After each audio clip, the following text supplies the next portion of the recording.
Stop bilang laki-laki jangan menangis. Mari kita mulai dengan sebuah pertanyaan sederhana. Kenapa masih ada yang percaya kalau air mata laki-laki adalah kelemahan? Padahal, kalau kita teliti lebih dalam, justru menangis adalah salah satu fungsi biologis yang menyelamatkan manusia dari stres, depresi, bahkan kematian dini. Namun mitos, laki-laki jangan menangis, masih sering diwariskan turun-temurun, dari meja makan sampai ruang rapat. Bayangkan ini. Seorang anak kecil jatuh dari sepeda. Lututnya berdarah. Dia ingin menangis.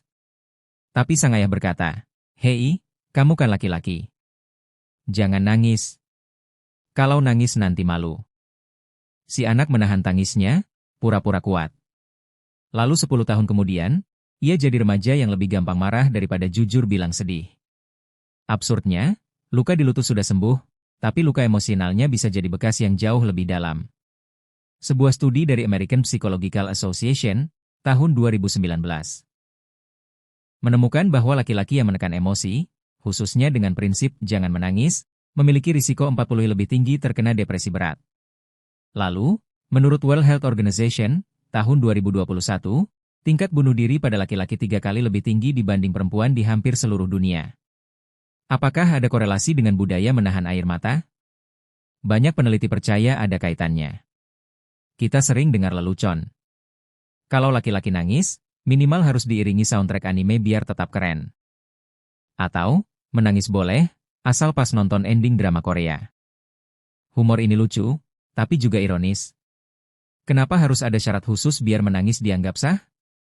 Seolah-olah, kalau nangis tanpa soundtrack, harga diri bisa jatuh 50%. Bagaimana fakta ilmiah tentang air mata?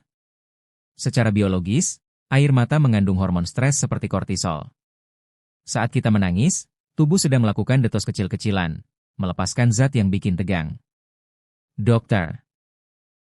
William Frey, seorang ahli biokimia, menyebut menangis itu seperti membersihkan tubuh dari racun emosional.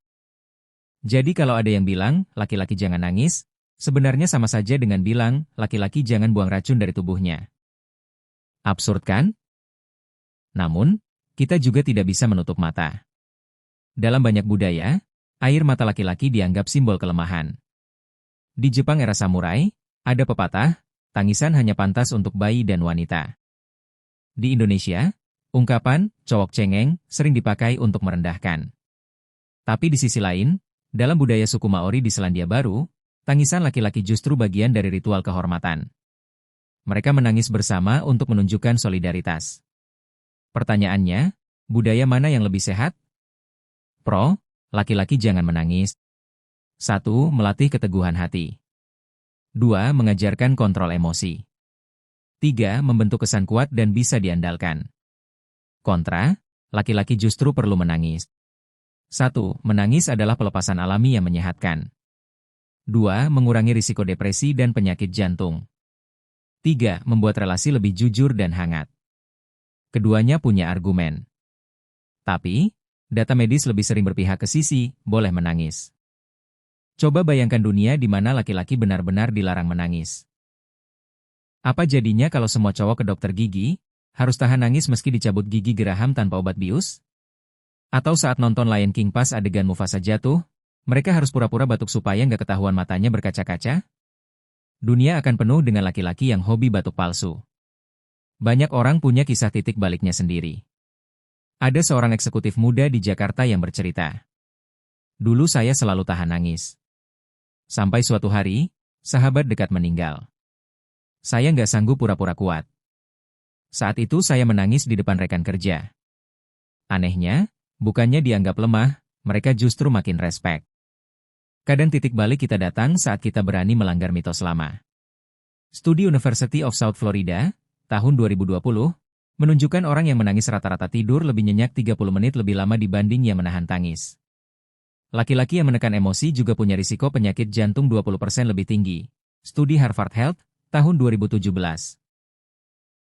Jadi, menahan tangis bukan sekadar masalah gengsi, tapi masalah kesehatan serius. Kita sering bilang, air mata nggak menyelesaikan masalah. Memang benar, air mata tidak bisa langsung membayar utang atau memperbaiki kerusakan mobil. Tapi air mata bisa menyelesaikan rasa sesak di dada. Dan setelah lega, barulah kita lebih siap menghadapi masalah nyata. Jadi, siapa bilang air mata itu sia-sia? Mungkin sudah saatnya kita berhenti bilang, laki-laki jangan menangis. Lebih tepat kalau kita bilang, menangis itu manusiawi. Siapapun boleh. Air mata bukan tanda kelemahan.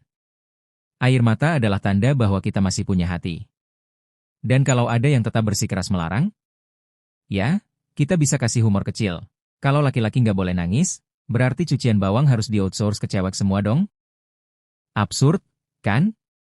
Tapi begitulah cara kita menyadarkan bahwa logika lama kadang memang sudah tidak relevan. Sekarang, aku kembalikan ke kamu. Menurutmu, apakah laki-laki memang seharusnya menahan air mata, atau justru membiarkan diri menangis bisa jadi titik balik hidup yang lebih sehat? Tulis pendapatmu di kolom komentar. Karena mungkin, perubahan kadang dimulai dari satu hal sederhana, yaitu berani meneteskan air mata.